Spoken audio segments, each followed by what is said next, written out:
గత 500 సంవత్సరాలుగా ట్రైబల్స్ ప్రపంచవ్యాప్తంగా వస్తున్న విపరీతమైన మార్పులను తట్టుకుంటూ తమ ఉనికిని కాపాడుకోగలుగుతున్నారంటే వారి ఆత్మస్థైర్యం మెచ్చుకోదగ్గది.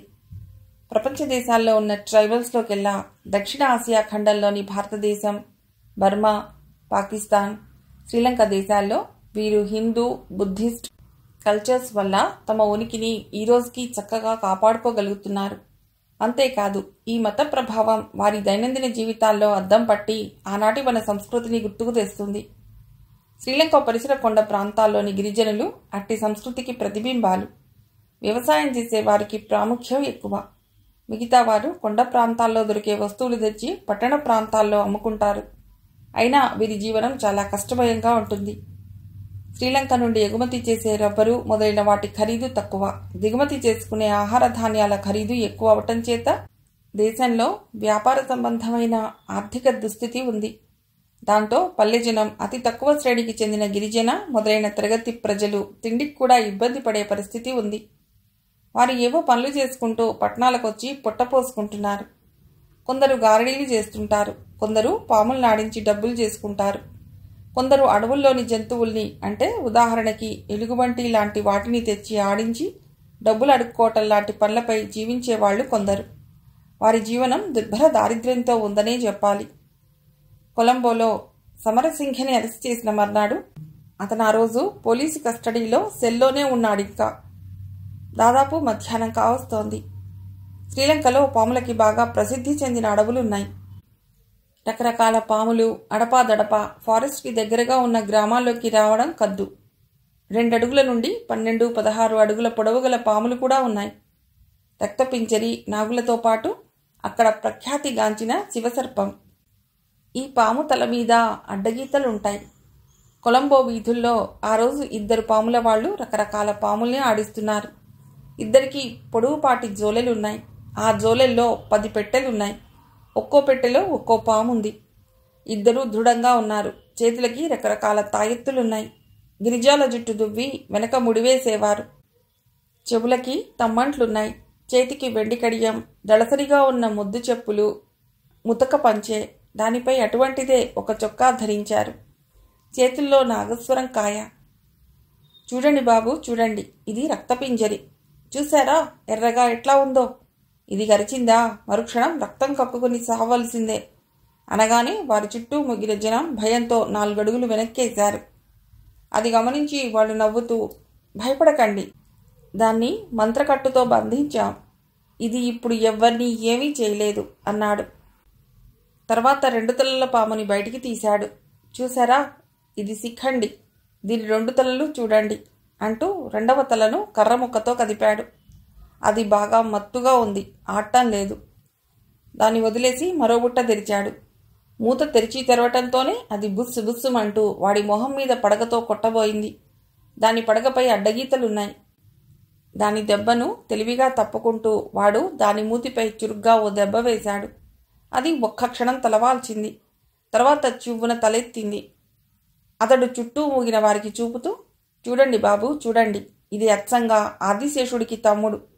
దీని పేరే శివ. ఆ రంగు, ఆ పొడవు, ఆ లావు, ఆ బలం, ఆ కళ్ళు, ఆ కోపం, క్రోధం, ఆవేశం, అవన్నీ చూస్తుంటే ఈ పాము సామాన్యమైనదిగా మీకు కనపడటం లేదు కదూ? అవును, నిజంగా కూడా అంతే. ఇది నన్ను 30 తిప్పలు పెట్టి 3 చెరువుల నీళ్లు తాగించి దొరికింది. దీని కూరలు పీకేశాను బాబు, మరేం భయం లేదు, రండి అన్నాడు. అంతే, మళ్ళీ ఒక్కడుగు ముందుకొచ్చారు.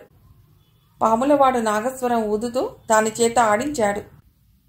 2వ వాడు పరిచిన చిరుగుల దుప్పటి మీద అంతా తమకు తోచిన చిల్లర పైసలు వేశారు. అతడవన్నీ ఏరుకుని జేబులో పోసుకున్నాడు. బుట్టలన్నీ మళ్లీ జోలెలోకి సర్దుకున్నారు. మరో వీధిలోకి నడిచారు. వాళ్ళని విడవకుండా పిల్లమూక వెంట నడుస్తూనే ఉంది. ఈసారి పాముల వాళ్ళు తమ ప్రదర్శన పోలీస్ స్టేషన్ ముందు పెట్టారు. దారిన పోయే జనం వచ్చి వారి చుట్టూ మూగారు. ఈసారి 2 తమ జోలెల్లో నుండి బుట్టలు తీసి కింద పెట్టి నాగస్వరాలు ఊదసాగారు. అవి స్వరానికి తగ్గట్టుగా ఊగిపోతూ నాగస్వరం ఊదేవాడు ఎటు తిరిగితే అటు తిరుగుతున్నాయి. ఇంతలో స్టేషన్లో నుండి 2 కానిస్టేబుల్స్ బయటికొచ్చి పాముల వాళ్ళని తమ నోటికొచ్చిన అన్ని భాషల్లోని బూతుమాటలతో తిట్టారు. పాములవాడు సడన్గా నాగస్వరం ఆపి తిట్టకుదరా, నాగదేవతకు కోపం వస్తుంది. నాగన్నకు కోపం వచ్చిందా, బుసగొట్టి సెగలాగా ఎగిసి నీపై దూకేను. కాసిని చిల్లర డబ్బులు మా మొహాన పారే, వెళ్ళిపోతాం అన్నాడు చివరకు. కానిస్టేబుల్కి కోపం వచ్చింది. ఓ బూతు తిట్టు తిట్టి, డబ్బులు కావాలరా, లాఠీ దెబ్బలొద్దా, మర్యాదగా ఇక్కడి నుంచి ఎడతారా లేదా, ఇది పోలీస్ స్టేషన్ అన్న సంగతి మర్చిపోయారా అన్నాడు లాఠీతో వాడి డొక్కలో పొడుస్తూ. ఈ హడావుడిలో నాగస్వరం ఉతకపోయేసరికి ఆ బుట్టలోని పాములు జరజరా పాక్కుంటూ ముందుకెళ్ళాయి. రెండో వాడు లబలబా మొత్తుకుంటూ, ఓరన్నా, మన పాములు స్టేషన్లోకి పోయినాయి రోయ్, ఇక మన బతుకులెట్లా, ఈ పోలీస్ కొడుకులు వాటిని బతకనివ్వరు రోయ్, మనకింక కూడెట్లా, అందులో ఒకటి రక్తపింజరి గదిరోయ్ అన్నాడు రాగాలు తీస్తూ. ఆ మాటలు వినటంతోనే కానిస్టేబుల్స్ ఓరిమీ కడుపులు కాలా అంటూ రయ్యిన పరిగెత్తారు లోపలికి. మరు నిమిషంలో స్టేషన్లోని పోలీసులు గబగబా బయటికి పరిగెత్తుకొస్తున్నారు. కొందరు పాములు ఎక్కడున్నాయో వెతుకుతూ గన్ రెడీగా పట్టుకుని చూస్తున్నారు. ఇంతలో పామొకటి సెల్లోకి పోవటం చూశాడొకడు. అదిగో పాము సెల్లోకి పోతోంది, గట్టిగా అరిచాడు. పక్కనున్న సెంట్రీలో ఒకడు తాళం తీసి లోపలున్న వ్యక్తిని బయటికి రా త్వరగా, చస్తావు రాకపోతే అన్నాడు. పైకి జరజరా పాకుతున్న పాముని గురిచూసి కాల్చాడు సబ్ ఇన్స్పెక్టర్. ఇంతలో తుపాకీ శబ్దంతో పాటు తెల్లటి పొగ ఆ ప్రదేశమంతా అలుముకొంది. అందరి కళ్ళు ముక్కులు మండసాగాయి. కళ్ళు నులుముకుంటూ ఉక్కిరి బిక్కిరి కాసాగారు. సబ్ ఇన్స్పెక్టర్ ఆ పొగ రావటం చూసి ఆశ్చర్యపోయాడు. కానిస్టేబుల్స్ పొగవైపు చూస్తూ, ఈ పొగలో పాములు ఉక్కిరి బిక్కిరై మనకి చిక్కుతాయి సార్ అన్నారు. అసలు ఈ పొగ ఎలా వచ్చింది అడిగాడతడు. కానిస్టేబుల్స్ మొహాలు చూసుకుంటూ, అదేంటి సార్, మీరిప్పుడు కాల్చిన తుపాకీలో నుండి కాదు. చా, ఇది మామూలు తుపాకీరా, అయితే ఈ పొగ. ఓర్ నాయనో, ఆ పాముల వాళ్ళేదో చేసి ఉంటారు, వాళ్ళని నమ్మకూడదు, వాళ్ళెక్కడున్నారో వెతకండ్రా అన్నాడు. పొగ పల్చబడింది. అంతా పొగ నుండి తేరుకున్నారు. సెల్వైపు చూసిన సిపాయిల కళ్ళు వెడల్పయ్యాయి. తమ పక్కన చూసుకున్నారు. ఆ ప్రదేశమంతా కళ్లతో గాలించారు. సార్, సమరసింహ లేడు. అతడటు చూశాడు. ఖాళీ సెల్ వెక్కిరిస్తోంది. చచ్చిన పాము కింద పడి ఉంది. ఈ గొడవలో ఏమయ్యాడో వెతకండి అరుస్తూ అతడు స్టేషన్లో అటు ఇటు పరిగెత్తాడు. 2 నిమిషాల్లో సిపాయిలు అతడి ముందుకొచ్చి, సమరసింహే మాయమయ్యాడు సార్, స్టేషన్లో లేడు, తప్పించుకు పారిపోయాడు. వెతకండి, ఎక్కడికి పోతాడు, ఎంత దూరం పోతాడని వెతకండి, క్విక్. అతడు కనిపించకపోతే మన ఉద్యోగాలు పోతాయి, జాగ్రత్త, గాలించండి వాడి కోసం అంటూ అరిచాడు. ఒక క్షణం ఆగి, ఇంతకీ ఆ పాముల వాళ్ళేరి? లేరు సార్, వాళ్ళప్పుడే పోయినట్లుంది. పక్క వీధిలో చూడండి అరిచాడు హెడ్ కానిస్టేబుల్. ఇంకా అర్థం కాలేదా? ఆ పాముల వాళ్ళు అతడి మనుషులే, అతన్ని విడిపించుకోవటానికే తెలివిగా వ్యవహరించారు. నోరు తెరిచారు సిపాయిలు. వెళ్ళండి, అణువణువు వీధి వీధి గాలించండి, అతన్ని పట్టుకోండి, వెళ్ళండి గట్టిగా అరిచాడు ఇన్స్పెక్టర్. తోకతొక్కిన పాములా బుసలు కొడుతున్నాడు. పోలీసుల ప్రయత్నాలన్నీ వ్యర్థమయ్యాయి.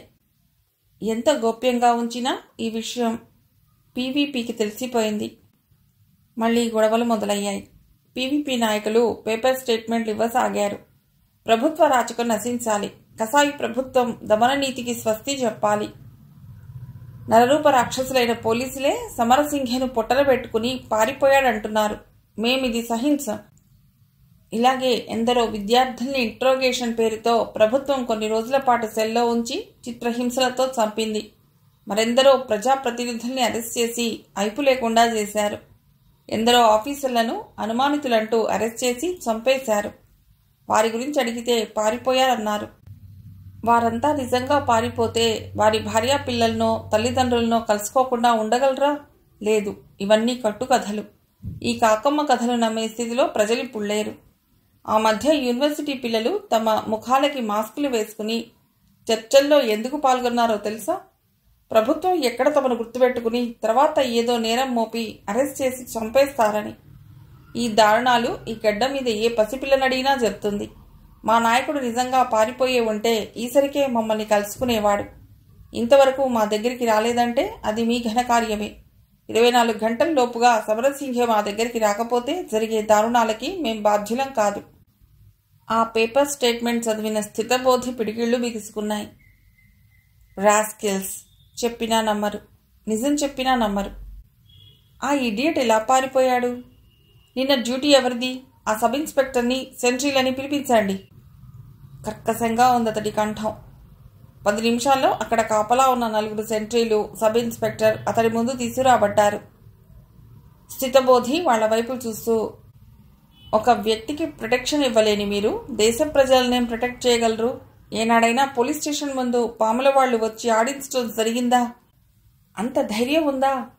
ఆఫ్టర్ ఆల్ 2 ట్రైబల్స్ ఇంత ఫాస్ట్గా పోలీస్ కస్టడీలో ఉన్న ఒక వ్యక్తిని ఇంత తేలిగ్గా తీసుకుపోగలిగితే మన డిపార్ట్మెంట్ మీద ప్రజలకేం నమ్మకం ఉంటుంది? అసలు బ్రతికుండటానికి మీ అర్హతలేమిటి? ఖంగుమంటోంది గదిలో అతడి కంఠం. అంత కోపం రావటం ఎవ్వరూ చూడలేదు. ఆ విగ్రహంలో కనిపిస్తున్న ఉద్రేకం, ఆవేశం చూసి హడలిపోతున్నారు వాళ్ళు. సార్ అంటూ నీళ్లు నమలసాగారు. కనీసం వాళ్ళు చెప్పుకోబోయే ఎక్స్ప్లెనేషన్స్ అయినా వినే స్థితిలో స్థితబోధి లేడు. నేను ఏదైనా సహిస్తాను గాని అసమర్థతను సహించను అంటూ స్థితబోధి డ్రాయర్ సొరుగులాగి పిస్టల్ తీసి 5గురిని కాల్చేశాడు. అక్కడున్న ఐజీపీ ఆ సంఘటనకి నిశ్చేష్టుడయ్యాడు. ఒక్క క్షణకాలం అక్కడ జరిగిందేమిటో అర్థం కాలేదు. తర్వాత నేల మీద పడి గిలగిలా కొట్టుకుంటున్న 5గురిని చూశాక అతడికి అర్థమైంది. అతడు స్థితబోధి వైపు ప్రశ్నార్థకంగా ఏమిటి పని అన్నట్లు చూశాడు. అప్పటికే స్థితబోధి ఇంటర్కాంలో ఎవరికో చెప్తున్నాడు. కొద్ది క్షణాలయ్యాక ఫోన్ పెట్టేశాడు. ఐజీపీ అతడి వైపు చూసి, మీరు చేసిన ఈ పని సరైందనుకుంటున్నారా? దీనివల్ల ఎన్ని కొత్త గొడవలు బయలుదేరుతాయో గ్రహించగలరా అన్నాడు. డీజీపీ అతడి వైపు చూస్తూ, ఈ స్థితబోధి అనవసరంగా ఏ పని చేయడు. దీని ఫలితాలేమిటో, ఈ సంఘటన ఎలా మారుతుందో చూస్తుండండి అన్నాడు. తెల్లవారి 7 గంటల సమయం. నైట్ డ్యూటీ కానిస్టేబుల్స్, ఇన్స్పెక్టర్ వెళ్ళిపోవటానికి రెడీ అవుతున్నారు. దాదాపు 50 మంది కానిస్టేబుల్స్, 3 ఇన్స్పెక్టర్స్తో స్టేషన్ అంతా హడావిడిగా ఉంది. సహజంగా ఏ పోలీస్ స్టేషన్లోనైనా అదే సమయంలో స్టేషన్ స్టాఫ్ అంతా కలిసేది, కనిపించేది కూడా. ఒకరి కష్టాలు ఒకరు మాట్లాడుకునేది అప్పుడే. Station duty officer roll call తీసుకుంటూ డ్యూటీస్ అలాట్ చేస్తున్నాడు. సరిగ్గా అదే సమయంలో ఒక జీప్ వచ్చి ఆగకుండానే 5 మూటలు స్టేషన్ ముందు దొర్లించి వెళ్ళిపోయింది. ఆశ్చర్యంగా చూస్తూ నిలబడిపోయాడు రోల్ కాల్ తీసుకుంటున్న డ్యూటీ ఆఫీసర్. ఒక్క క్షణం తర్వాత తేరుకుని కానిస్టేబుల్స్తో, ఆ మూటలేమిటో చూడండి అన్నాడు. అందరూ ఆతృతగా అటుగా వెళ్లి ఆ మూటలేమిటో విప్పి చూడటానికి తాపత్రయపడ్డారు. ఆ మూటల మూతులు విప్పారు. ఆశ్చర్యం, అవి వాళ్ల స్టేషన్ సబ్ ఇన్స్పెక్టర్, 4 కానిస్టేబుల్స్ శవాలు. మొహాలు కందగడ్డల్లా ఎర్రగా తయారయ్యాయి చూస్తున్న కానిస్టేబుల్స్కి. కళ్ళు నిప్పులు చెరుగుతున్నాయి, పిడిగిళ్ళు బిగుసుకున్నాయి. ఎవరి దారుణాన్ని కొడిగట్టింది? ఎవరు? ఎందుకు చంపారు వీళ్ళని? అందరి మనస్సుల్లో అదే ఆలోచన. శవాలని తెచ్చి స్టేషన్లో పడుకోబెట్టారు. డ్యూటీ ఆఫీసర్స్ ఆలోచనగా అన్నాడు, ఇది ఆ పీవీపీ వాళ్ల పనే అయి ఉండాలి. మనం ఈ దారుణానికి సహించి ఊరుకోరాదు. ఈరోజు వీళ్ళైనారు, రేపు మనం. వీళ్ళ అరాచకాలకి అడ్డు ఆపు లేకుండా పోయింది. వీళ్ళ అంతం చూడాలి. చివరలో చాలా ఆవేశంగా అన్నాడతడు. ఇంతలో స్టేషన్ హౌస్ ఆఫీసర్ అక్కడికొచ్చాడు. వస్తూనే అక్కడి శవాలను చూసి తల మీద టోపీ తీసి పట్టుకుని శవాలకి శాల్యూట్ చేశాడు. ఈ పరిస్థితిలో మా డ్యూటీ ఏమిటి సార్? ఎంతో నిబ్బరంగా అడిగాడు ఒక కానిస్టేబుల్ ధైర్యం చేసి. ముందు ఈ విషయాన్ని సూపరింటెండెంట్కి తెలియజేయాలి, ఆ తర్వాత వాళ్ళ ఇన్స్ట్రక్షన్స్ ప్రకారం చేయాలి బాధగా అన్నాడతడు. మనల్ని మనం రక్షించుకోలేకపోయామని, అలాంటి స్థితిలో ప్రజల్ని మనమేం రక్షించగలమని ప్రశ్నించవచ్చు. మనల్ని హేళన చేస్తారు కూడా. ఇది తప్పక ఆ పీవీపీ వాళ్ల పనే అయి ఉండాలి. వాళ్ళ లీడర్స్ని మనం ఏదో చేశామనే అనుమానంతో వాళ్లే తప్పకుండా ఈ పని చేసుంటారు. మీరు ఎస్పీతో మాట్లాడి మరికొంత ఫోర్స్ని తీసుకురండి. వాళ్ల స్థావరాన్ని, వాళ్ల మనుషుల్ని, సింపథైజర్స్ని అంతం చేద్దాం ఆవేశంతో అన్నాడు కానిస్టేబుల్. తర్వాత పోలీసులు వాళ్ళని చంపడానికి గల కారణం గురించి ఆలోచించసాగారు. వారి లీడర్ని వాళ్ళు ఎత్తుకెళ్లాక కూడా ఈ అఘాయిత్యం ఎందుకు జరిపినట్లు? మరి పీవీపీ వాళ్ల లీడర్ రాలేదని, పోలీసులే చంపి ఉంటారని ఎందుకన్నట్లు? అంతా ట్రాష్. గూండాలకి, సంఘ వ్యతిరేక శక్తులకి నీతి, నిజాయితీలు, మానవత, ప్రాణం విలువ ఏం తెలుసు? పీవీపీ వాళ్లంతా పరమ కిరాతకులు. వాళ్ళని అంతం చేయవలసిందే. చనిపోయిన సబ్ ఇన్స్పెక్టర్, సెంట్రీల ఆత్మలకి శాంతి చేకూర్చాలి.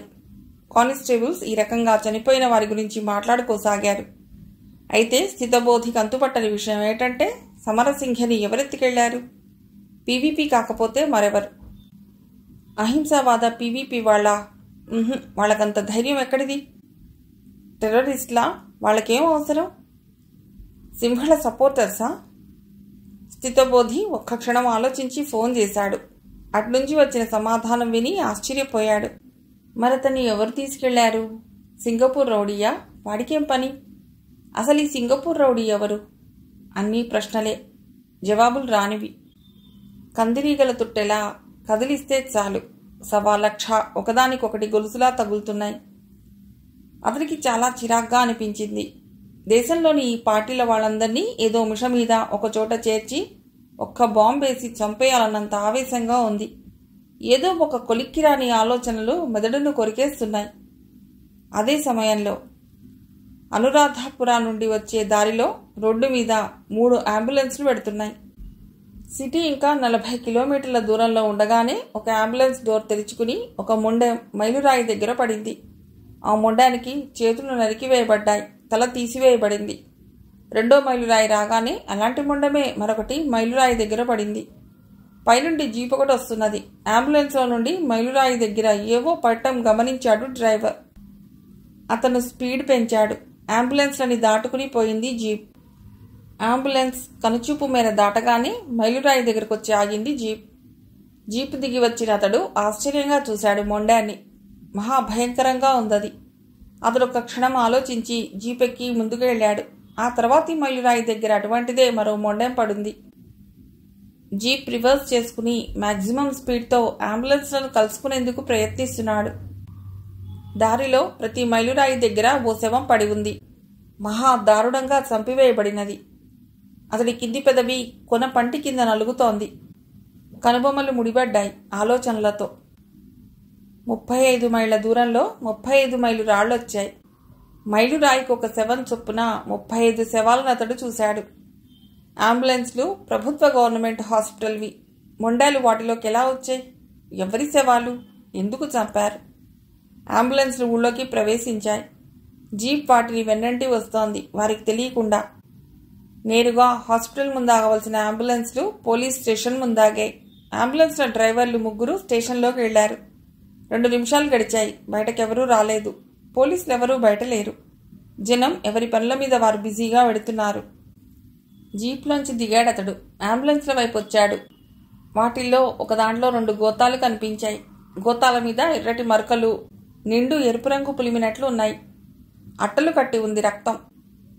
తానిందాక చూసింది మొండాలు కాబట్టి ఇవి బహుశా తలకాయలై ఉండవచ్చునని భావించాడతడు. బహుశా మొండాలెవరివో తెలియకుండా ఉండేందుకే తలకాయలు వేరు చేశారని స్ఫురించడానికి అతడు ఎక్కువసేపు పట్టలేదు. వెంటనే అంబులెన్స్ డ్రైవర్ సీట్లో కూర్చుని స్టార్ట్ చేసుకుని వెళ్ళిపోయాడు. స్టేషన్ లోపలికి వెళ్లిన 3 డ్రైవర్లు 10 నిమిషాల్లో తిరిగి వచ్చారు. బయట అంబులెన్స్లు 2 ఉండటం చూసి కంగారు పడి 3వ దానికోసం చూడసాగారు. ఉన్న 2 అంబులెన్స్ల వెనక డోర్స్ ఓపెన్ చేసి చూశారు. ఖాళీగా ఉన్నాయి అవి. తలలు ఉన్న అంబులెన్స్ పోయిందని అర్థమైంది. పక్కలకు చూడగా 20 గజాల దూరంలో ఒక జీప్ ఆగి ఉండటం చూశారు. దాని దగ్గరికి వెళ్ళి చూశారు. అరే, ఇది ఇందాక మనకు ఎదురైంది కదూ అన్నాడొక డ్రైవర్. అవును, మరి ఆ డ్రైవర్ ఏమయ్యాడు? 2వ వాడి ప్రశ్న. వాడు కానీ ఈ అంబులెన్స్ తీసుకుపోలేదు కదా అనుకుంటూ స్టేషన్ లోపలికి పరిగెత్తారు 3. లోపల ఉన్న SHOకి చెప్పారు. అతడితో పాటు స్టాఫ్ కొందరు పరిగెత్తుకుంటూ వచ్చి ఉన్న అంబులెన్స్లని జీప్ని శల్య పరీక్ష చేయసాగారు. ఆ జీప్లో వచ్చినవాడే అంబులెన్స్ని తీసుకువెళ్లాడటానికి రుజువేమిటి? గద్దించాడు SHO. ఈ జీపు మాకు అనురాధాపుర 2వ మైలురాయి దగ్గర ఎదురైంది. ఆ తర్వాత 10 నిమిషాలకది మాకు సైడ్ మిర్రర్లో మా వెనుక వస్తూ కనిపించింది. కానీ ఆ తర్వాత కనబడలేదు. మేం కూడా ఇక దాని గురించి ఆలోచించలేదు.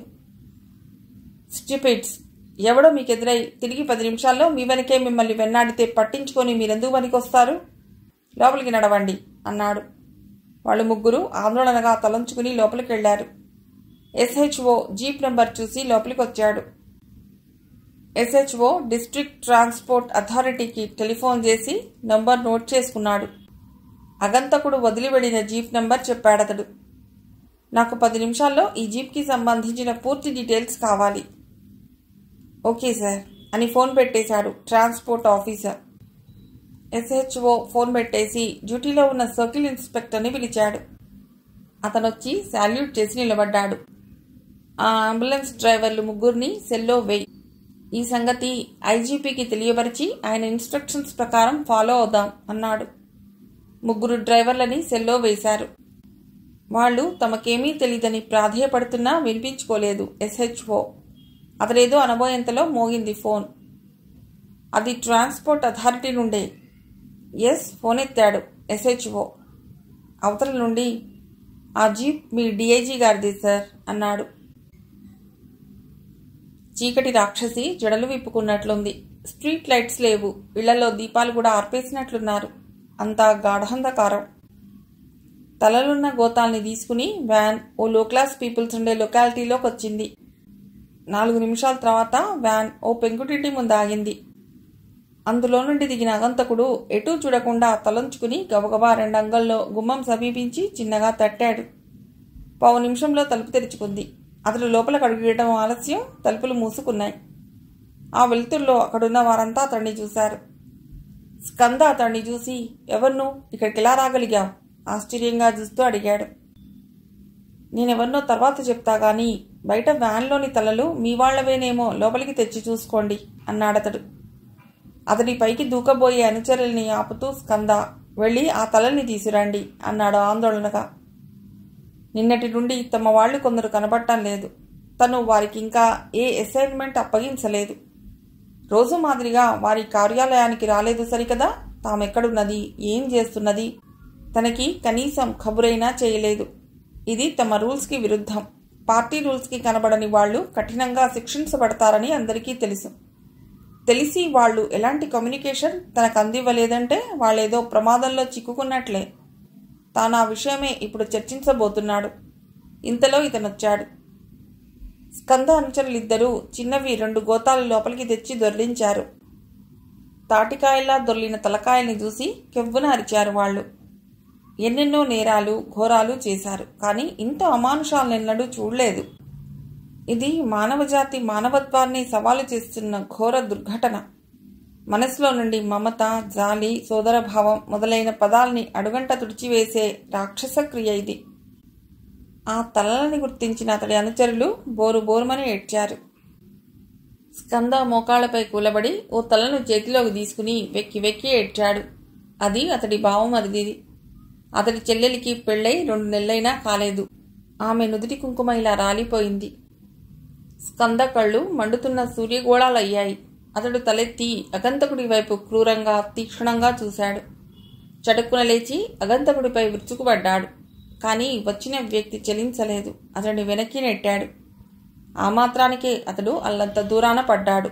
స్కంద అనుచరుడు అగంతకుడిపైకి లంఘించబోగా అతడు వారిస్తూ, ఆగండి, మీ అనుమానం నేనే చంపానని కదూ.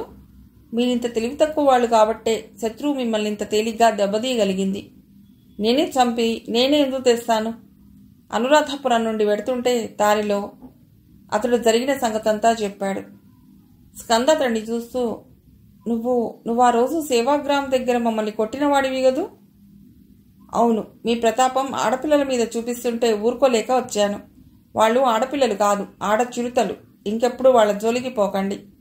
ఆడపిల్లల చేత మళ్లీ లేవకుండా తన్నులు తిన్నారన్న అపఖ్యాతి మీకు కలగకుండా చేశాను. సంతోషించండి. చివరి మాట హాస్యంగా అన్నాడతడు.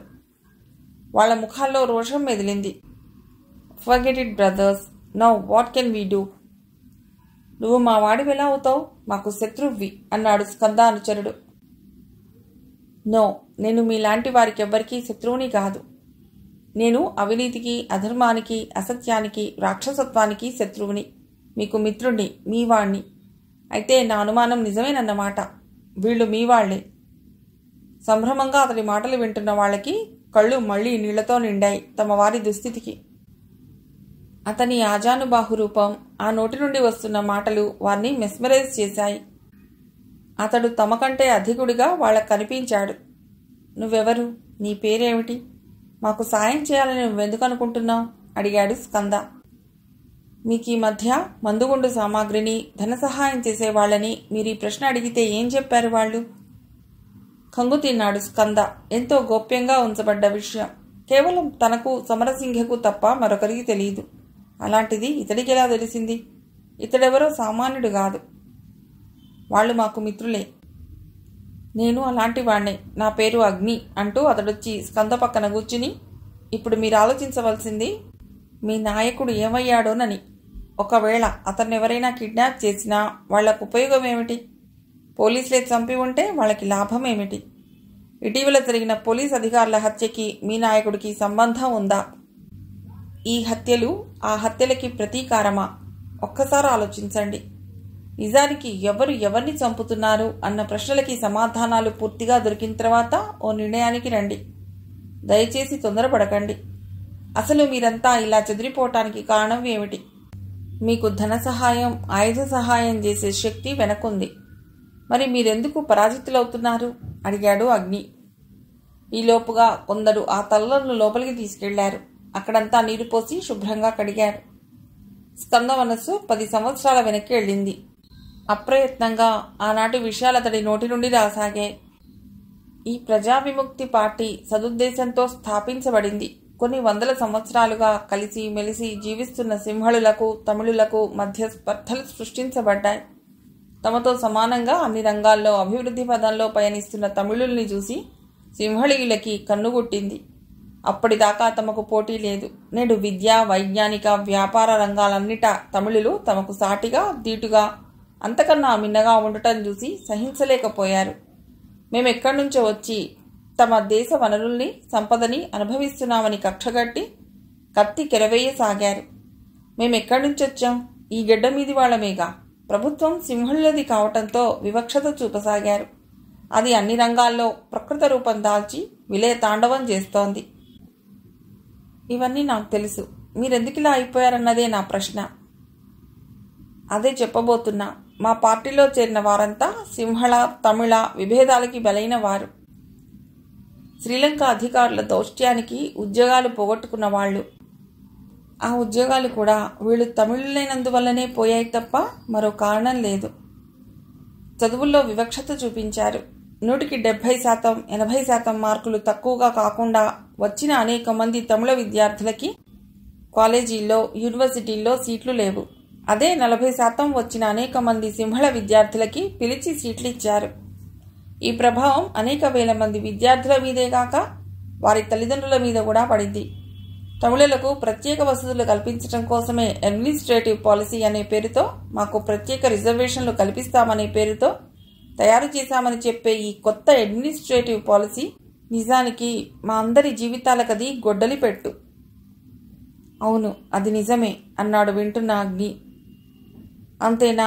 కాలేజీ, యూనివర్సిటీల్లో ఇదివరకులో ఎలాగో చదువుకున్న యువకులు, అంటే ఈ కొత్త అడ్మినిస్ట్రేటివ్ పాలసీ రాకముందు పాస్ అయిన విద్యార్థులెవరికీ కూడా చదువుకు తగ్గ ఉద్యోగాలు రాకుండా చేశారు.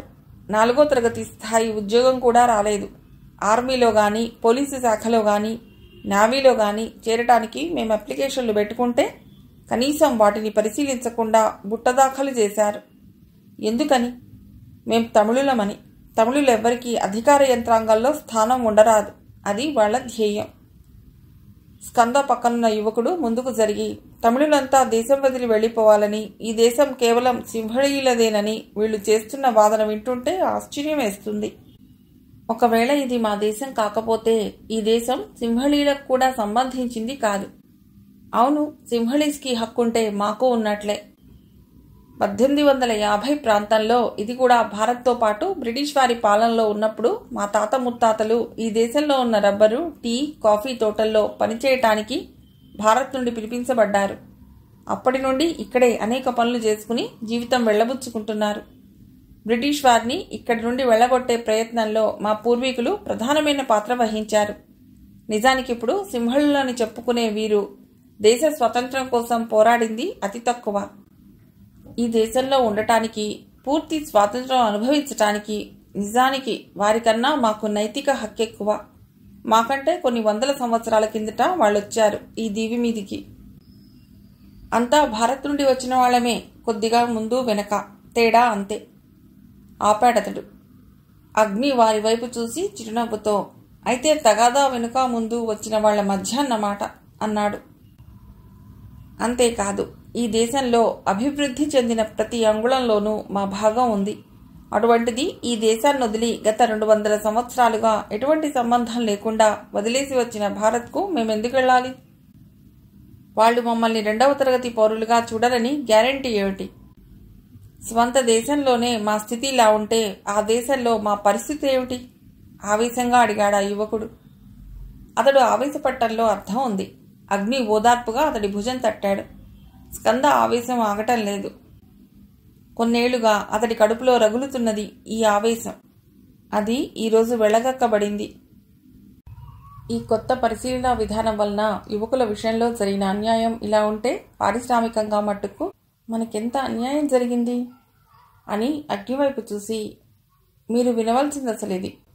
మీరు వింటే మా గుండెలు ఎలా మండుతున్నాయో మీకు అర్థమవుతుంది. 74-75 సంవత్సర ప్రాంతాల్లో చాలా లాభసాటిగా సాగుతున్న ప్రైవేట్ స్పిన్నింగ్ మిల్స్ని, రైస్ మిల్స్ని, టీ ఎక్స్పోర్ట్ కంపెనీలని, రబ్బర్ మార్కెటింగ్ కంపెనీలని, కొబ్బరికాయ ఎగుమతి కంపెనీలను ఏవో కుంటిసాకులు చెప్పి వారిపై ఒత్తిడి తీసుకొచ్చి వారికి ఇష్టం లేకుండా ప్రైవేట్ మేనేజ్మెంట్ని తొలగించి నేషనలైజేషన్ అనే పేరుతో ప్రభుత్వం పరిపాలనా బాధ్యతను చేతిలోకి తీసుకుంది. అంతేకాక వాళ్ళకి ఇవ్వవలసిన నష్టపరిహారాన్ని కూడా డిప్రిసియేషన్ వాల్యూ సంవత్సరానికి తగ్గించి ప్రభుత్వానికి వారు కట్టవలసిన పన్ను మినహాయించుకోవడమే కాక ఫ్యాక్టరీ వర్కర్స్కి మోతాదు మించిన జీతాలు ఇస్తున్నారన్న నెపంతో ఆ డబ్బంతా కూడా నష్టపరిహారంలో తగ్గించి మిగిలిన డబ్బు వాయిదాల పద్ధతిలో ఇవ్వసాగారు. దీంతో బళ్ళు ఓడలు, ఓడలు బళ్ళు అయ్యాయి. జాతీయకరణ చేసిన కంపెనీల్లో డైరెక్టర్లుగా, చైర్మన్లుగా కేవలం సింహళీలకి మాత్రమే అవకాశం ఇచ్చి ఎంతో అనుభవం, పరిపాలనా యోగ్యత ఉన్న అనేక మంది కంపెనీ యజమానుల్ని కేవలం తమిళులనే ఉద్దేశంతో ఎటువంటి అవకాశాలు ఇవ్వలేదు. డైరెక్టర్లు, చైర్మన్లుగా చేరిన ఈ సింహళీలు మెల్లిమెల్లిగా కంపెనీల్లో ఉన్న అనేక మంది తమిళుల్ని తొలగించనారంభించారు. ఈ విధంగా ఒకేసారి అందరినీ ఉద్యోగాల నుండి తొలగిస్తే గొడవలవుతుందని మెల్లిమెల్లిగా 5,000 మందిని ఉద్యోగాల నుండి తొలగించి వారి జీవితాలు నాశనం చేశారు. ఈ దెబ్బతిన్న వాళ్లంతా ఓ చోట చేరి తమ హక్కుల కోసం పోరాటానికి నిశ్చయించుకున్నారు. ఈ ఉద్యమాన్ని అనేక మంది తమిళ సంపన్నులు ప్రోత్సహించారు. ఈ ఉద్యమం ఊపందుకుని పార్లమెంట్ హౌస్ ముందు 2,000 మంది ప్రదర్శన సమయంలో హఠాత్తుగా పోలీసులు దాడి చేసి 1,000 మందిని అరెస్ట్ చేశారు. ఆ తర్వాత వారం రోజులకి 500 మందిని వదిలేశారు. మిగిలిన 500 మంది మీద పార్లమెంట్ హౌస్ మీద దాడి చేయడానికి వచ్చారన్న నెపంతో కేసులు బనాయించారు. కేసు నడుస్తున్న సమయంలో వాళ్ళందరినీ సమావేశపరిచి కొందరు ప్రభుత్వ ప్రధానాధికారులు, మీరు ఉద్యమం మానేసి మేమిచ్చే ఉద్యోగాల్లో చేరతారా లేక కోర్టు ప్రాసిక్యూషన్స్ చేసే శిక్ష అనుభవిస్తారా అని అడిగారు. ఆ 500 మంది తలో చోట ఉద్యోగాల్లో చేరిపోయారు. నిజానికి వాళ్ళంతా ఉద్యమంలో ముఖ్యులు. ఆ తర్వాత మా ఉద్యమం బాగా దెబ్బతిన్నది. అదే సమయంలో కొందరు ప్రభుత్వాన్ని అహింసావాదంతోనే ఎదుర్కోవాలనే ఉద్దేశంతో మా నుండి విడిపోయారు. దాంతో మా ఉద్యమకారులంతా తలో దిక్కు అయిపోయారు. వాళ్ల చీలిక వలన పార్టీ ప్రతిష్ట దెబ్బతిన్నది. ఇంతలో ఒకతను హడావుడిగా లోపలికొచ్చాడు. స్కంద, ఎవరివో తలలున్న వ్యాన్ను పోలీస్ స్టేషన్ నుండి దొంగిలించుకొచ్చారట. అది మనింటి ముందుందేమిటి? ఆశ్చర్యంగా కొత్త వ్యక్తి కేసి చూస్తూ అడిగాడు. అవును, ఆ దొంగ నేనే. ఇంతకీ ఏమనుకుంటున్నారో చెప్పు అడిగాడు అగ్ని. అనుమానంగా చూశాడతడు. చెప్పు, విషయమేమిటి అడిగాడు స్కంద. అప్పుడు బయట పెట్టాడతడు. ఆ వ్యాన్ల డ్రైవర్లని హెడ్ క్వార్టర్స్కి తీసుకువెడతారట. మనతో ఆ డ్రైవర్లకి సంబంధం ఉందనుకుంటున్నారు. ఎవరో జీప్లో వచ్చిన వ్యక్తి ఎత్తుకెళ్ళాట. ఇంకా ఆశ్చర్యమేమంటే ఆ జీప్ ఐజీపీదిట. స్కంద, అతని అనుచరులు అనుమానంగా చూశారు అగ్ని వైపు. అగ్ని నవ్వి, ఈ వ్యాన్ను ఎలా ఎత్తుకొచ్చానో అది అలా తెచ్చిందే. అది సరే, ముందా 3 డ్రైవర్లని రేపు ఎన్ని గంటలకి ఏ రోడ్డు గుండా తీసుకుపోతారో కనుక్కోండి. వాళ్ళు 3 మనకు కావాలి. వాళ్ళ ద్వారా ఈ దారుణానికి కారకులెవరో కనుక్కోవచ్చు. హెడ్ క్వార్టర్స్ చేరుకుంటే వాళ్ళు మళ్ళీ మనకు కనిపించరు అన్నాడు అగ్ని. అవును, ఆ పోలీసులు ఎంత దారుణానికైనా ఒడిగడతారు. నువ్వెళ్ళి మన శ్రమణుణ్ణి పిలుచుకురా అన్నాడు స్కంద. 10 నిమిషాల్లో ఓ బుద్ధ సన్యాసి అక్కడికొచ్చాడు. స్కంద అతన్ని చూసి చెప్పబోయేంతలో నాకు తెలుసు, 2 గంటల్లో నేను ఆ విషయం తెలుసుకుని ఫోన్ చేస్తాను, లేదా నేనే వస్తాను అంటూ వెళ్ళిపోయాడు. ఈ లోపల టీలు వచ్చాయి. అంతా టీ తాగారు. భవిష్యత్ కార్యక్రమాన్ని గురించి చర్చిస్తున్నారు. స్కంద మాట్లాడుతున్నా అగ్ని బుర్ర వేగంగా పనిచేస్తోంది. 2 గంటల్లో శ్రవణ్ వచ్చి వివరాలు అందించాడు. ఇప్పుడు చెప్పు, ఎలా తెస్తావు డ్రైవర్లని? ఆ జీప్లోని మనుషుల్ని చంపేద్దామా అడిగాడు స్కంద. వద్దు, ఎవరిని చంపకుండా డ్రైవర్లని ఇక్కడికే తెస్తాను. రేపు కలుస్తాను. Good night. ఎలా వచ్చాడో అలాగే వెళ్ళిపోయి వ్యాన్లో కూర్చోవటం, అది ముందుకు దూసుకుపోవటం. సెకండ్లలో స్కంద, అతడి అనుచరులు, అగ్ని రావటం పోవటం. ఈ మధ్యకాలంలో జరిగిందంతా నిజమేనని నమ్మించుకోవటానికి తంటాలు పడవలసి వచ్చింది. శ్రవణునకు చెప్పిన విధంగానే మర్నాడు మధ్యాహ్నం దాటింది. ఎండ లేదు, చలిగా ఉంది. సన్నని తుప్పర పడుతోంది. అనురాధపురానికి ట్రింకోమలికి ఒక జీపు, ఒక వ్యాను వెడుతున్నాయి. ముందున్న జీప్లో ఓ సర్కిల్ ఇన్స్పెక్టర్, 4 కానిస్టేబుల్స్ ఉన్నారు.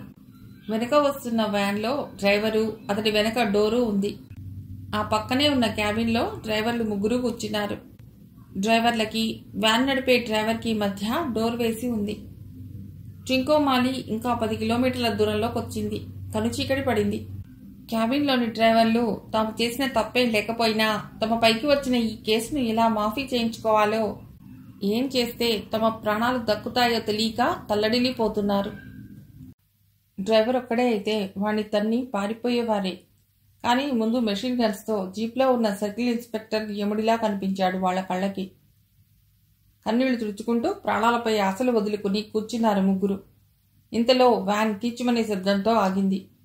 ఏం జరిగిందోనని చూసే అవకాశం లేక చెవిబొగ్గి వినటానికి ప్రయత్నిస్తున్నారు. ఈ పక్కనే ఉన్న పల్లెటూరు మాది. ఈ విలేజీ పోలీస్ భార్యని నేను. నా భర్త ట్రింకోమాలి హాస్పిటల్లో ఉన్నాడు. కొంచెం నన్ను మీతో ప్రయాణం చేయనిస్తే ధన్యవాదాలు. నన్ను ట్రింకోమాలిలో దించేయండి. హాస్పిటల్లోకి పోతాను. మీకు పుణ్యం ఉంటుంది. దేవుడు మీకు మేలు చేస్తాడు. మీ అక్కో చెల్లెలో ఆపదలో ఉంటే సాయం చేయరా? చాలా జాలిగొలిపే విధంగా ఉందామె గొంతు, రూపు కూడా. డ్రైవర్ మొహం చిట్లించి మళ్ళీ ఏమనుకున్నాడో ఏమో. సరే ఎక్కు అన్నాడు. ఆమె క్యాబిన్ వైపు పోబోతుండగా అటొద్దు ఇటురా అంటూ డోర్ తెరిచాడు. ఆమె ఎక్కి అతడి పక్కన కూర్చుంది. అక్కడంతా మగవాళ్లున్నారు అన్నాడు. ఆమెకు నవ్వు రాబోతే కష్టం మీద అణుచుకుంది. దిగులుగా మొహం మళ్లీ మారిపోయింది. హాస్పిటల్లో ఉన్న భర్తని పదే పదే తలససాగింది. 10 నిమిషాలు గడిచాయి. కొండల ప్రాంతం, అటు ఇటు కొండలు, మధ్యలో సిమెంట్ రోడ్డు, మెలికలు తిరుగుతోంది రోడ్డు పాములా. కొద్ది దూరం వచ్చాక సర్కిల్ ఇన్స్పెక్టర్ తల వంచి వెనక వస్తున్న వ్యాన్ కోసం చూశాడు. కళ్ళు చిట్లించాడు. ఆశ్చర్యంతో అతడి కనుబొమ్మలు వంపు తిరిగాయి. డ్రైవర్, జీపు బ్యాక్ చేయి, వ్యాన్ రావటం లేదు, చూద్దాం అన్నాడు. డ్రైవర్ జీప్ని వెనక్కి మళ్లించాడు. కొద్ది దూరం వచ్చారు. కనుచూపు మేరలో ఎక్కడా వ్యాన్ జాడే లేదు. ఇదేమిటి, 10 నిమిషాల క్రితం ఉన్న వ్యాన్ ఇంతలో ఏమైంది? అదే సమయానికి మౌంటనీరింగ్ రోప్ సహాయంతో కొండ దిగిన అగ్ని జీపు ఒక్కటే ఆగి ఉండటం, జీప్ దిగి నిలబడ్డ పోలీసుల్ని, సర్కిల్ ఇన్స్పెక్టర్ని చూసి అక్కడే ఆగిపోయాడు. ఏం జరిగి ఉంటుందో ఒక్క సెకండ్ ఆలోచించాడతడు. ఆ వ్యాన్ను ఎవరో తప్పించేశారు. వీళ్ల కళ్లలో కారం జల్లి. ఎవరై ఉంటారు? అగ్ని వారి వైపు చూస్తూ నిలబడ్డాడు. జీపు నుండి దిగి నిలబడ్డ వాళ్లు ఓ 10 నిమిషాలు వెళ్లిన వ్యాన్ గురించి ఆలోచించినట్లుంది. ఆ తర్వాత ఏదో డిసైడ్ చేసుకున్నట్లుగా గబగబా జీపెక్కి వెనక్కి మళ్లారు. కానీ ఆ జీపు స్ట్రైట్ రూట్ వదిలి పొలాల కడ్డం పడి పోసాగింది. కొండల పక్కగా, చర్యల వైపుగా ఉన్న పొలాల్లో గుండా జీపు వెడుతోంది. వారి అభిప్రాయం అర్థమైంది అగ్నికి. అతడు కాలినడకన జీపు వెళ్లిన వైపుకే నడవసాగాడు. జీపు వెడుతున్న శబ్దం తప్ప ఆగిన చప్పుడు గాని, ఎవరిదైనా అలికిడి కానీ వినిపించలేదు. డ్రైవర్స్ని తీసుకువెళ్లిన వ్యక్తి సామర్థ్యాన్ని అతి తేలిగ్గా అంచనా వేసినట్లున్నాడు ఇన్స్పెక్టర్. అందుకే అతడిలా ముక్కుసూటిగా వెళ్ళిపోతున్నాడు. అగ్ని నడుస్తుండగా పక్కగా ఉన్న పొదల్లో ఏదో కదిలినట్లయింది. ఒక్క క్షణం నడక ఆపి అతడు తిరిగి చూశాడు. అటువైపు నడిచాడు. అక్కడ చాలా వెడల్పుగా ఉన్నదో బురదగుంట. గేదెలు స్నానాలు చేసి విశ్రాంతి తీసుకునే చోటు. అందులోకి, ఆ బురదగుంటలోకి వ్యాన్ నెట్టివేయబడి ఉంది. తమ స్విమ్మింగ్ పూల్ని వ్యాన్ ఆక్రమించుకుందన్న కోపంతో అవి దాన్ని నెట్టడానికి శతధా ప్రయత్నిస్తున్నాయి. అగ్ని అక్కడ ఉండదలుచుకోలేదు. ఆ వ్యాన్ యజమానిని తానేననుకుని ఇప్పుడు అవన్నీ సపరివారంగా పిల్ల పెద్ద వెంటబడ్డాయంటే తన పని గోవింద. అందుకే అతడు చప్పుడు చేయకుండా ముందుకు సాగాడు. డ్రైవర్లున్న వ్యాన్ని ఆ గుంటలోకి నెట్టేసి వాళ్ళని తీసుకువెళ్ళిపోయారన్నమాట. ఇంతలోనే ఎంత దూరం వెళ్ళుంటారు? అతడు ఆలోచిస్తూనే గబగబా నడవసాగాడు. కొంత దూరానికి వచ్చేసరికి కొండ సమీపానికి వచ్చాడు. అడ్డుగా కొండ నిలబడింది. ఒక్క సెకండ్ నిలబడి ఆలోచించాడు.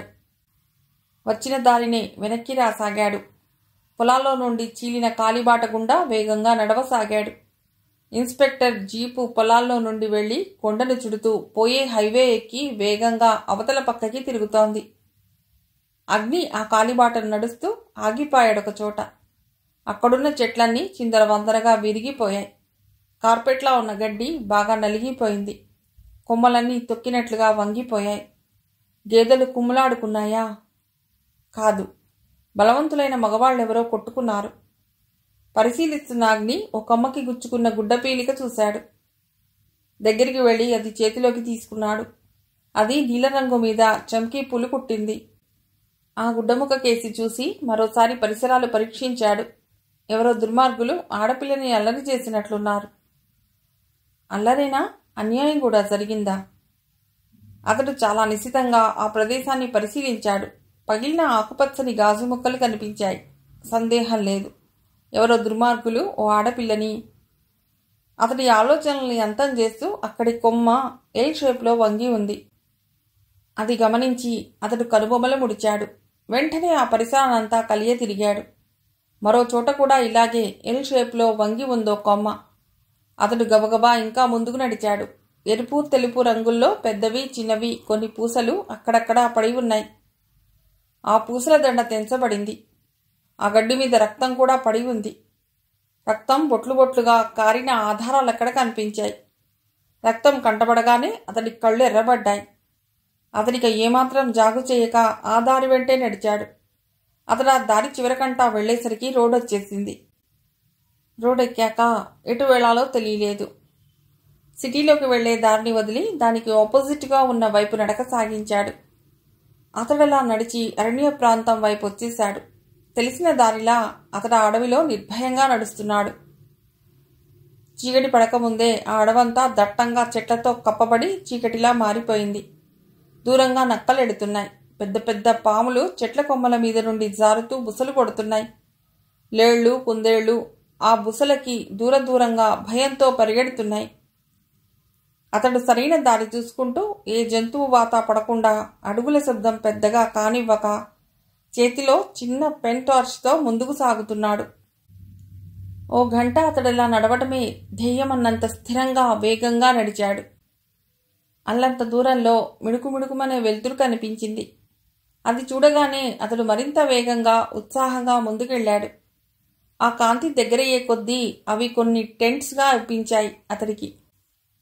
రాక్షసుడెవరో పెద్దగా చేతులు చాచినట్టు ఊడలు దిగిన 2 మద్ది చెట్లున్నాయక్కడ. చెట్ల కింద టెంట్స్ వేసి ఉన్నాయి. సుమారుగా ఓ 25 మంది దృఢకాయలు ఆ టెంట్స్ ముందు కనిపించారతడికి. ఆ మద్ది చెట్టు చాటు చేసుకుని అక్కడి వాతావరణాన్ని పరిశీలించాడు అగ్ని. ఒక జీపు, కొన్ని బుల్లెట్లు అడ్డదిడ్డంగా ఆపి ఉన్నాయి. 3 డ్రైవర్లు చెట్టుకు కట్టివేయబడి ఉన్నారు. టెంట్స్ మధ్యలో పెద్ద నెగుడు మండుతోంది. ఆ పక్కగా పెద్ద కార్పెట్ ఒకటి పరిచి ఉంది. దానిపై తినుబండారాల పళ్ళాలు, విస్కీ గ్లాసులు, సీసాలు ఉన్నాయి. వాళ్ళు బాగా తాగారు, తూలిపోతున్నారు. కళ్ళు నెగడులోంచి పైకొస్తున్న మంటల ఎర్రదనాన్ని తలదన్నుతున్నాయి. కొందరు ఖాళీ పళ్ళాలపై దరువులు వేస్తున్నారు. ఒకరిద్దరు పాటలు పాడుతున్నారు. మరొకడు నోటికొచ్చినట్లు పేలుతున్నాడు. అదే కార్పెట్పై వారందరికీ కొద్ది దూరంలో పడుకోబెట్టబడి ఉందో అమ్మాయి. ఆమె వైపు, డ్రైవర్ల వైపు చూసి ఒకడు తులుతూ తమ లీడర్ వైపు జరిగి అతని భుజం తడుతూ, మనం వీళ్ళని పట్టుకోవడం వల్ల లాభమేంటి గురు అన్నాడు.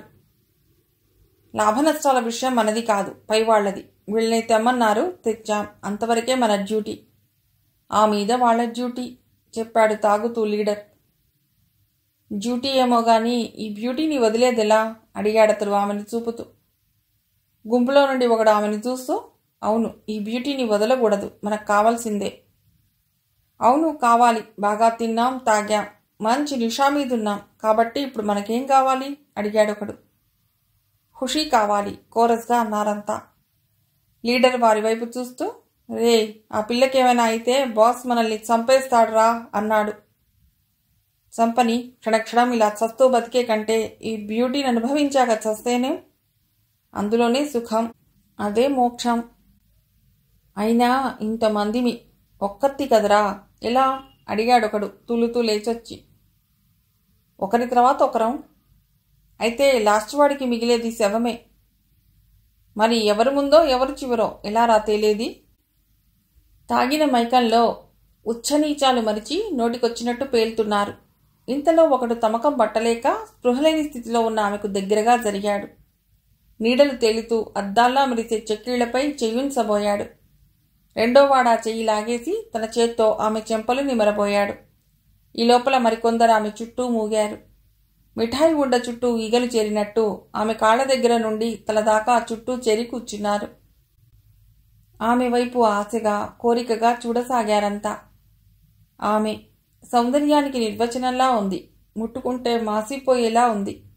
ఇంత సుకుమారంగా కనిపించే ఈమెలో అంత బలం ఎక్కడిదో వాళ్ళకంతుబట్టలేదు. తమ పేరు వినబడితే పక్షులు నీళ్లు తాగవు, జంతువులు ఆహారం తినవు, మనుషులు ఇళ్లలో దూరి తలుపులేసుకుని భగవత్ ప్రార్థనలు చేస్తారు. అలాంటి తమని పావుగంట సేపు నిలబెట్టిందంటే సామాన్యురాలు కాదు.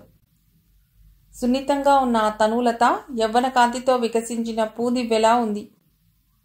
బంగారు ఛాయలో మెరిసిపోతున్న ఆ శరీరంపై అక్కడక్కడా గీక్కుపోయి, చెక్కులేచి, డొక్కుపోయి రక్తపు చారికలు కనిపిస్తున్నాయి. అంటూ ఒకడా రక్తాన్ని తుడవసాగాడు. ఆ నెపంతో ఆమె నుదురు తాకాడు. మరొకడామె మోచేతులు, అరచేతులు తుడవసాగాడు.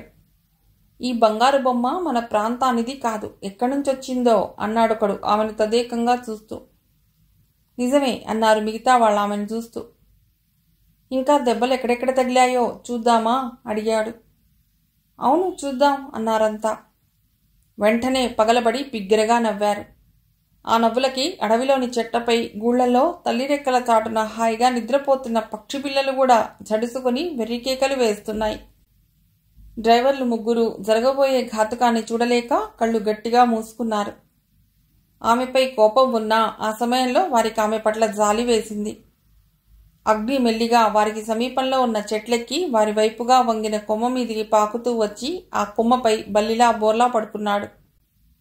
ఇంతలో ఒకడామె ఛాతీపైన పవిటను తీయబోయాడు. అంతే, పైనుండి ధబేల్న ఏదో వాడిపై పడింది. వాడు వెర్రి కేకతో విరుచుకుని వెనక్కి పడిపోయాడు. మిగతా వాళ్లు పడిందేమిటో తెలియక వాడి కేకకు బెదిరి భయంతో అయోమయంగా వెనక్కి జరిగారు. అగ్ని లేచి వంగి ఆమె ఛాతీపై పవిట సరిగ్గా వేసి నిలబడ్డాడు. రేయ్, వీడు మనిషేరా, అనవసరంగా భయపడ్డాం. ఎవడ్రా నువ్వు? గట్టిగా అరిచాడు లీడర్ లేచి నిలబడుతూ. మిగతా వాళ్లు తేరుకుని తమ నాయకుడికి సాయంగా తూలుతూ నిలబడ్డారు. అగ్ని సమాధానంగా గాల్లోకి ఎగిరి కాళ్లతో 6గురిని వరుసగా తన్ని మరో 6గురిపై విరుచుకుపడ్డాడు. 12 మంది ఒకేసారి బాధతో కూడిన భయంకరమైన కేకలు వేస్తూ పడిపోయారు. మిగతా వారిని అతడు అలాగే ఎదుర్కొని పడగొట్టాడు. అతడి చేతులు రాక్షసుని హస్తాల్లా ఉన్నాయి. అతడి కాళ్లు ఇనుప స్తంభాల్లా వారి గుండెల్ని తాకుతున్నాయి. అతని కాళ్ళు, చేతులు వారి మొహాల్ని, గుండెల్ని చెదరగొడుతున్నాయి. అతడు నేల మీద నిలబడినట్లు అక్కడి వాళ్లు చూడలేదు. స్ప్రింగ్లా ఎడాపెడా కాళ్ళు, చేతులు విసురుతూ విష్ణు చక్రంలా గిరగిరా తిరుగుతున్నాడు. వారి దెబ్బల్ని తప్పుకుంటూ ఎదురు దెబ్బలు తీస్తున్నాడు. అక్కడ లేచిన దుమ్ము ఎవరిని ఎవరు కొడుతున్నారో తెలియనంత దట్టంగా అలుముకుంది. అతని నోటి నుండి వస్తున్న కరాటే షాట్స్ ఆ ప్రదేశాన్నంతా భయకంపితం చేశాయి. ఓ అరగంట సేపు భయంకరమైన పోరాటం జరిగింది. వాళ్ళు గన్స్ తీశారు. అగ్ని ఏమాత్రం ఆలస్యం చేయకుండా తన పెన్ టార్చ్ సెకండ్ స్విచ్ నొక్కాడు. అందులో నుండి వచ్చిన రేస్ పడిన ప్రతి ఒక్కరూ హాహాకారాలు చేస్తూ ఆకుల్లా రాలిపోయారు. ఆ భయంకర యుద్ధాన్ని చూసి చెట్లకు కట్టివేయబడ్డ డ్రైవర్స్ భయంతో వణికిపోతున్నారు. ఇతడు మనిషా, రాక్షసుడా అనుకుంటున్నారతడి రూపాన్ని చూసి. అతడి ముక్కు కడ్డీ లాంటి చేతుల్ని చూస్తుంటే చలిజ్వరం వచ్చినట్లుంది వాళ్ళకి. అతడు టార్చ్ ఆఫ్ చేసి ప్యాంటు జేబులో పెట్టుకుని బట్టల కంటిన దుమ్ము దులుపుకుంటూ ఇడియట్స్ అంటూ తిట్టాడు వాళ్ళని. చెదిరి మొహం మీద పడిన జుట్టును సరిచేసుకుని పడిన వాళ్ళందర్నీ చూశాడు. అక్కడి నుండి కదిలి టెంట్స్ లోపలికి వచ్చాడు. లోపల ఎవరూ లేరు. టెంట్స్ చుట్టూరా వెతికాడు. ఏమాత్రం అలికిడి గాని మనిషి జాడగానీ లేదు. ఉన్నవాళ్లంతా ముందే ఉన్నారు. ముందున్న వాళ్లలో డ్రైవర్స్, ఆ అమ్మాయి మినహా మిగతా వారందరూ పైలోకాలకు వెళ్ళిపోయారు. అది నిర్ధారించుకున్నాక అగ్ని ఆ అమ్మాయి దగ్గరకు వచ్చాడు. డ్రైవర్స్, ఇక అతడేం చేస్తాడో ఈ పిల్లని పిశాచాల చేతుల్లోంచి ఓ నరరూప రాక్షసుడి చేతుల్లో పడింది. ఈ రోజుతో ఈమె జీవితం ఆఖరు అనుకుంటూ ఆ తర్వాత అతడు చేయబోయే రాక్షస కృత్యాన్ని చూడలేనట్లుగా కళ్ళు మూసుకున్నారు. ఈసారి ఈమెను ఎవరు రక్షిస్తారు అనుకున్నారు మనస్సులో. కానీ వాళ్ళనుకున్న దానికి పూర్తి వ్యతిరేకంగా ఉందక్కడ. అగ్ని తన జేబులో నుండి తెల్లని అతి చిన్న సీసా తీసి దాని మూత తెరిచి ఆమె ముక్కు దగ్గర ఉంచాడు. కొద్ది క్షణాల్లో ఆమె కళ్ళు తెరిచేందుకు ప్రయత్నించసాగింది. మరొకసారి ఆ సీసాలోని వాయువు పీల్చేసరికి ఆమె వరుసగా 3 తుమ్ములు తుమ్మింది. ఆ శబ్దానికి డ్రైవర్స్ కళ్ళు తెరిచి చూశారు. అతడు ఆమెను అతి సున్నితంగా పదిలంగా లేవదీసి ఆమె మొహాన్ని గుండెల కాంచుకుని అతి మెల్లని స్వరంతో ఆమెను పిలవసాగాడు. ఆమె మెల్లిగా కళ్ళు విప్పింది. కళ్ళు విప్పగానే కనిపించిన అగ్నికేసి ఇతడేనా, భ్రమపడుతున్నానా అన్నట్లు చూసింది. ఆ పరిసరాన్ని తన వైపు ఒక్క త్రుడిలో చూసుకుంది. ఆమె చూపుల భావాన్ని గమనించిన అగ్ని, ప్రమాదం ఏమీ జరగలేదు, భయపడకండి అన్నాడు. వాళ్ళు ఆపిందామె. ఆమెనలా పట్టుకుని పక్కకి తిప్పి చూపించాడు అగ్ని. వాళ్ళంతా చాపచుట్టల్లా పడి ఉన్నారు. ఆమె వారిని చూసిన తర్వాత నిశ్చింతగా అతడి చేతుల మధ్య ఉండిపోయింది. ఒక్క సెకండ్ ఆగి అతడి వైపు చూస్తూ, మీరా గుర్తులు కనుక్కోగలిగారన్నమాట అంది. అవే కాదు, మీ పిలుపు కూడా వినిపించింది. రేఖామాత్రపు కొంటెదనం అతడి కళ్లల్లో తారట్లాడింది. నా పిలుపా? ఆశ్చర్యంగా చూసింది. అవును, అగ్ని త్వరగా వచ్చేయి అని నా గుండెల్లో పదే పదే మీ కంఠం వినిపించింది. అందుకే ఇలా రాగలిగాను. ఆమె కళ్ళెత్తి అతడి వైపు చూసింది. ప్రేమ, అభిమానం, గౌరవం, ఆప్యాయత ఆ కళ్ళల్లో నిండుగా తన కోసం దాచి ఉంచినట్లున్నాయి. అతని చూపులో చూపు కలపలేనట్టుగా మొహం పక్కకి తిప్పుకుంది. అగ్ని ఆమె జుట్టు సరిచేస్తూ, ఇలా బయటకొచ్చేటప్పుడు జాగ్రత్తగా రావద్దు. మెటల్ బాల్స్ లేవా? మీ సామాగ్రి చాలా ఉంటుందిగా, ఏం వేసుకురాలేదా అడిగాడు. అంత దూరం ఎవరూ తెచ్చుకోరనుకున్నా, అందుకే సరైన బందోబస్తుతో రాలేదు అంది ఆమె. ఆ నిర్లక్ష్యమే ఉండకూడదు. ఇప్పుడు చూడు, నేను రావటం ఒక్క క్షణం ఆలస్యం అయితే ఇంత ఘోరం జరిగిపోయేదో ఊహించుకో. ఆమె కళ్ల ముందు పిశాచాల్లాంటి 25 మంది మెదిలారు. క్షణకాలం ఆమె ఒళ్ళు జలధరించింది భయంతో. ఆ భయాన్ని గుర్తించి అగ్ని ఆమెను గుండెలకు హత్తుకున్నాడు. 1 నిమిషం తర్వాత ఆమె మొహం ఎత్తి అతడి వైపు చూస్తూ, ఇది నిజమేనా? నేను కలగనటం లేదు కదా. నేను నిజంగా మీ దగ్గరే ఉన్నానా అంది అపనమ్మకంగా అతడి వైపు చూస్తూ. అగ్ని కించిత్ ఆశ్చర్యపోయాడు ఆమె లాంటి వ్యక్తి అలా మాట్లాడటం చూసి. ఆమెను మరింతగా తనకేసి అదుముకుంటూ ఆమె శరీరాన్నంతా తన చేతుల మధ్య ఇముడ్చుకుంటూ, ఇంతగా భయపడ్డావా? ఈ మాత్రానికే ఇలా అయితే ఇలా? నువ్వు నా దగ్గరే ఉన్నావు, తెలుస్తోంది కదూ నీకు అంటూ ఆమె తల, వీపు ప్రేమగా నిమురుతూ ఆమె భయాన్ని పోగొట్టసాగాడు. ఆమెకి చాలా రిలీఫ్గా అనిపించింది. ఎప్పుడో రేర్గా ఆమెలో కనిపించే ఈ బేలతనం అతన్ని ముగ్ధుని చేస్తుంది. పసిబిడ్డలా కనిపిస్తుంది అతడికి ఆ క్షణంలో. కొద్ది నిమిషాలు అలాగే ఉండిపోయింది ఆమె. మెల్లిగా తేరుకుని అతడి చేతులు తొలగించుకుంటూ లేవబోయింది. ఉండు, బాగా గీరుకుపోయింది శరీరం, మందు రాయని అన్నాడతడు. ఇప్పుడు కాదు, ఇంటికి వెళ్ళాక అంటూనే లేస్తూ పక్కకి చూసి, ఎరువీళ్ళు అంది. అప్పటికే డ్రైవర్స్ 3 కట్లు తెంచుకుని మెల్లిగా జారుకున్నారు. మీరు త్వరగా వాళ్ళని వెంబడించండి అందామె. మీరు జాగ్రత్తగా వెళ్ళగలరా అడిగాడు ఆమెను చూస్తూ అగ్ని. నేను వెళ్ళగలను, కానీ ముందు మీరు ఆ డ్రైవర్లను పట్టుకోవాలి. అగ్ని అక్కడే ఆపి ఉన్న బుల్లెట్ను ఒకదాన్ని ఎక్కి వారిని వెతుకుతూ వెళ్ళిపోయాడు. ఆమె అక్కడ పడిపోయిన 25 మంది జేబులు వెతికింది.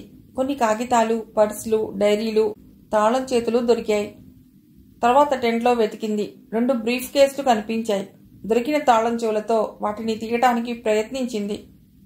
చివరికో తాళం చెవితో ఊడిందో బ్రీఫ్ కేస్. దాని నిండా డబ్బే. దాన్ని ఊసి బ్రీఫ్ కేసులు, కాగితాలు, డైరీలు, పర్సులు అన్నీ తీసుకుని అక్కడే ఉన్న జీప్ ఎక్కి బయలుదేరింది. ఆమె జీప్ స్టార్ట్ చేసుకుని దగ్గర దోవన రోడ్డెక్కి సిటీ వైపు దూసుకుపోసాగింది. మిగిలిన కథ తర్వాతి భాగంలో.